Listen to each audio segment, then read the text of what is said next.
Muito bem, estamos de volta com o Boa Noite Rio Branco, aqui na sua TV Rio Branco, canal 8, SBT.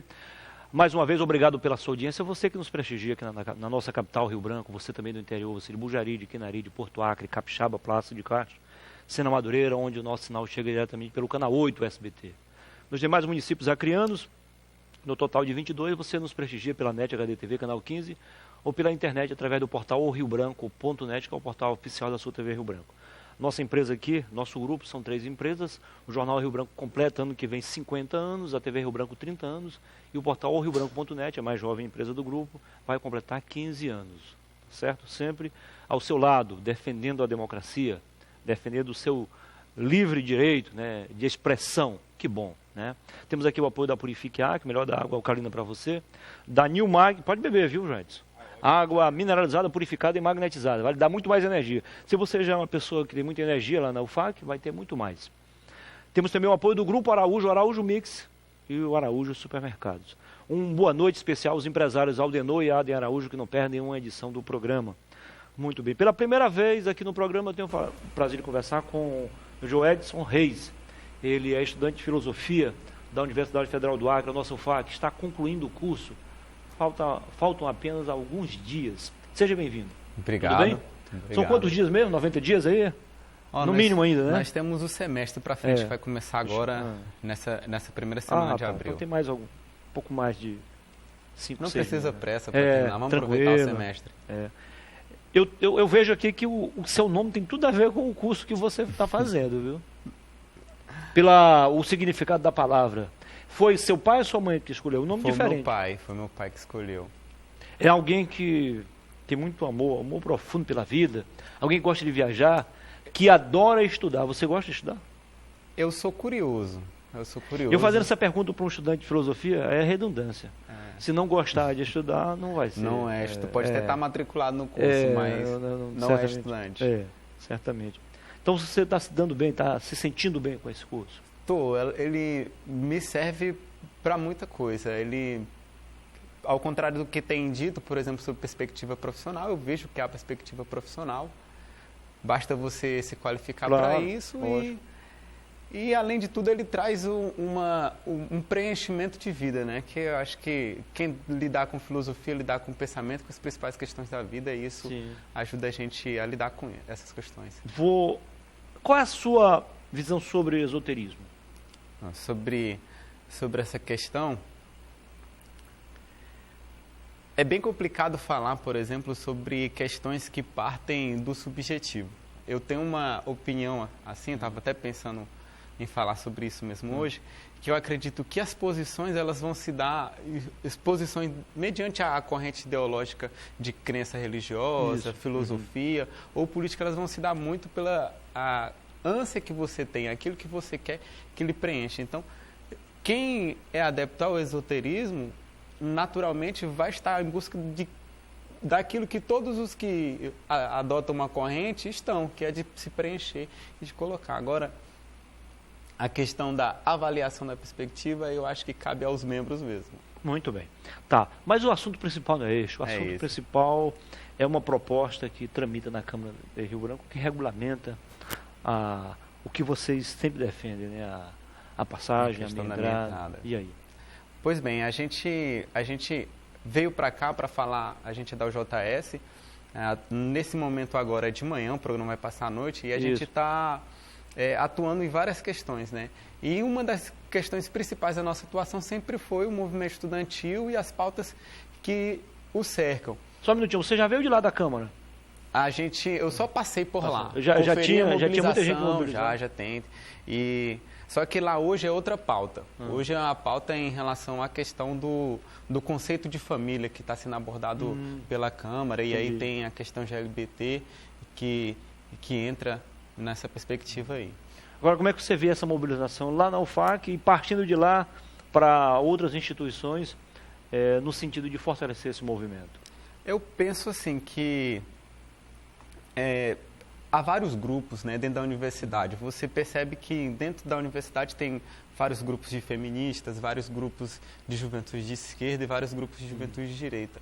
Eu acredito que para que essas pautas se implementem, é preciso primeiro que esses grupos tomem unidade política para isso e consigam passar a mensagem de um modo bem claro. Entendi. Porque a gente tem visto algumas confusões que ocorrem dentro da universidade, que repercutem na sociedade, que fica tudo muito confuso para a sociedade. Por exemplo, sobre a questão do professor que foi acusado de racismo dentro da universidade. Isso trouxe uma celeuma grande, inclusive dentro da política acreana. Mas, na verdade, o que a gente percebe são os sérios de equívocos de atitudes e de interpretação, que inclusive é um mal da nossa época, né? A interpretação das coisas. E você fala naquelas pessoas que vão na onda, né? Às vezes nem conhecem o assunto, mas pegando a carona. Por exemplo, a gente julga a pessoa pela capa da notícia. A gente vê a notícia e já pensa que a pessoa, por exemplo, ou é nazista, ou ela é radical de esquerda. Na verdade, a gente precisa aprender a separar a ideia da pessoa, né? Então, entender que hoje em dia a gente não vive com rivais políticos, mas com adversários políticos. Claro. E é preciso também saber o que é fato e o que é versão. E aí, para ter uma opinião para que esses grupos possam implementar, eu acredito que a unidade é a palavra-chave para isso. E por falar em unidade, essa causa que você fala lá da Câmara, essa sim, ela une todos os segmentos lá da ela toda une a comunidade. Todo mundo, principalmente porque ela vem resolver uma questão que ela já é antiga. Houve mudanças já anteriormente no direito da minha entrada e primeiro momento, algumas mudanças favoreceram a democratização desse direito, mas ao mesmo momento ela fez com que o controle sobre esse direito se perdesse. Então, por exemplo, eu que era um empresário, colocava o preço integral ao dobro e o preço da minha entrada correspondente ao anterior preço integral. Então, quem pagava a minha entrada pagava inteira e quem pagava inteira pagava o dobrado. Então, com essa implementação, a gente vai resolver alguns problemas. Primeiro, que a carteira se unifica nacionalmente, inclusive saindo daquela perspectiva da questão de filiação necessária ou não à entidade dos estudantes. Isso já foi resolvido juridicamente, é opcional. E o grande ganho do estudante rio-branquense, de quem mora na capital de Rio Branco, é que esse direito poderá ser ligado ao meio passe estudantil. Essa questão aí, só voltando um pouquinho, eu acho que, por um lado, ela tinha um significado especial porque fortalecia as entidades. Acho que é importante isso. Agora, por outro lado, ela se tornava um pouco antidemocrática, né? Condicionar uma coisa à outra, né? Sim. As questões, a política, o bom da política, ela está sempre em tema. Inclusive para questionar os limites daquilo que a gente idealiza por um momento. Eu, por exemplo, particularmente, tenho noção de que não era juridicamente prudente que você exigisse a filiação numa entidade, até porque a própria lei já diz para a gente, na Constituição e no Código Civil, de que ninguém será obrigado a filiar-se ou manter-se filiado a alguma entidade. Aí mais tem um outro capítulo que diz assim, ninguém é obrigado a fazer ou deixar de fazer alguma coisa, senão... Então, resolvido essa quimera, aí a gente pode tratar do direito do estudante de forma universal e ainda por cima falar, por exemplo, da questão fundamental, né, que é do subsídio à continuidade da luta, porque eu acredito que essas formas de financiamento que a entidade tem, elas são formas legítimas. É como, por exemplo, você que é adepto do clube de esporte e você paga filiação, você que é do sindicato, e ao botar na balança o benefício e o valor, a gente percebe que é um ganho muito grande. Então vale a pena essa relação custo-benefício? De fato, principalmente porque vai integrar o direito da minha entrada com o direito do meio passe estudantil. O Joedson, esse movimento que eu vou falar agora, ele andou muito mais, foi muito mais forte. Hoje ele está mais... ele perdeu forças, que é aquela proposta lá passe livre nos ônibus. Você defende essa ideia ainda ou não? Olha, o movimento estudantil ele engloba jovens de 12 aos 29 anos, incluindo também os pós-graduandos. Então a gente tem perspectivas e olhares diversos. Eu, para falar em nome da entidade e olhando para o Estado brasileiro, do potencial do Estado brasileiro, não vamos achar que o Estado brasileiro não tem dinheiro, percebo que, sim, era necessário que o passe livre estudantil fosse para todos os estudantes. E do ponto de vista gradativo, a gente começaria pelo ensino universitário e depois passaria numa medida em que a gente garantisse isso. todas essas opiniões geram debates. Só que a gente olhando também para a atualidade e para o arroxo no orçamento atual, a gente percebe que muitas das coisas não são possíveis. Toda isenção ela é paga, não adianta, não adianta eu não pensar tem nada gratuito. Não adianta eu pensar de forma inconsequente. Por exemplo, é uma questão que todos os parlamentares que são de esquerda já foram do movimento estudantil são colocados contra a parede. Fala assim, você no movimento estudantil defendia o meio passe, agora você está defendendo essa outra posição. E aí, quem é do movimento estudantil desde cedo tem que ser racional desde cedo e falar o seguinte, ó, no debate com a população, dizer a minha entrada ela é possível, mas a gente precisa entender as consequências e implicações disso. Por exemplo, a meia entrada que nós estamos aí... A meia entrada e o passe livre estudantil. Por exemplo, essa passagem especial, tarifa de R$1 para o estudante, R$1, né? Todo mundo sabe que é provisório, né? É diminuição e subversão do valor da tarifa. Exatamente, ou seja, alguém já está pagando por isso. E ela tem prazo. Tem prazo. Daqui a pouco ela acaba. E aí é que começa a preocupação. Acaba mais cedo do que a gente espera. Em linhas gerais, o que essa proposta que está em discussão na Câmara diz? Em linhas gerais, ela vai unificar os documentos. Ela não vai gerar ônus nem para o passe do trabalhador, nem para o passe do estudante. Ela vai manter a meia entrada para os acessos a espaços culturais, shows, lazer, e ainda por cima vai utilizar no dia a dia. A diferença prática é que ao invés do estudante ter um cartão, ele vai ter 2 cartões. Ele vai ter um documento que vai se valorizar mais, vou dizer teoricamente sim, porque você centraliza a atenção nesse documento e favorece que, por exemplo, o estudante a qualquer momento possa ter acesso. Por exemplo, quando a gente fala das questões do meu passe, a gente ainda fala hoje de ampliar. A gente paga R$1, mas a gente também tem limite diário para ser respeitado. E às vezes isso atrapalha a rotina de quem quer estudar. Por exemplo, o estudante universitário, é uma discussão que a gente estava fazendo da universidade. O PIB de ano. O PIB de ano, ele recebe agora o programa acabou, ele recebe uma quantidade equivalente numa bolsa e ele tem que lidar com isso, com suas questões pessoais, porque bolsa é para garantir. E ele tem que também se subsidiar. O problema é que ele tem que ir para a escola, para a universidade, para o grupo de pesquisa, e 6 limites diários não condiz. Alguns dias sim, a maioria não. Alguns dias sim. Então a gente acredita que tem muito ainda para que se olhar sobre essa temática. Entende? Não só debater aumento de tarifa, isenção, unificação de carteira. Tem muita questão, muita questão ainda para se debater, mas é para isso que a gente vem para a TV, para democratizar a discussão. Pelo que você está sentindo, vocês estão acompanhando isso de perto. A perspectiva real de aprovação? É perspectiva real de aprovação, inclusive para meados de abril agora, para o final de abril, já foi aprovada em algumas comissões. E é claro, né, matéria na Câmara que traz benefícios que não gera orçamento, a gente não adianta dizer que os vereadores não vão votar por má vontade. Está sendo votada e segue para aprovação bem breve. Mas aí, por via de dúvidas, a mobilização continua. Por via de dúvidas, hoje a gente vive numa época em que a consciência ainda é efêmera. É verdade. Hoje, não é amanhã. Mas a gente ainda tem as vantagens ainda das redes sociais para mobilizar. E o Acre é grande, mas não é tão grande ainda.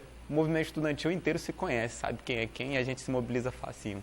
Como é que você vê esse movimento hoje? E qual é a relação que você faz desse movimento que aí está e você participando dele? O movimento com o que começou lá atrás, ainda nos anos 80, na reabertura democrática?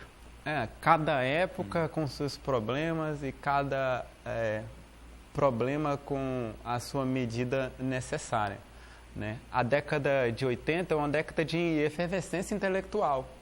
A gente não pode dizer... Aliás, muitos dizem que foi a década mais importante para o Brasil, do ponto de vista social, intelectual, econômico, político, musical, mas quando a gente analisa, esportivo... Antônio, quando a gente analisa a história do pensamento, eu sou um estudante de filosofia, a gente percebe muito que há muitas rupturas. Por exemplo, Sim, a gente saiu do iluminismo e a gente foi para uma perspectiva totalmente oposta.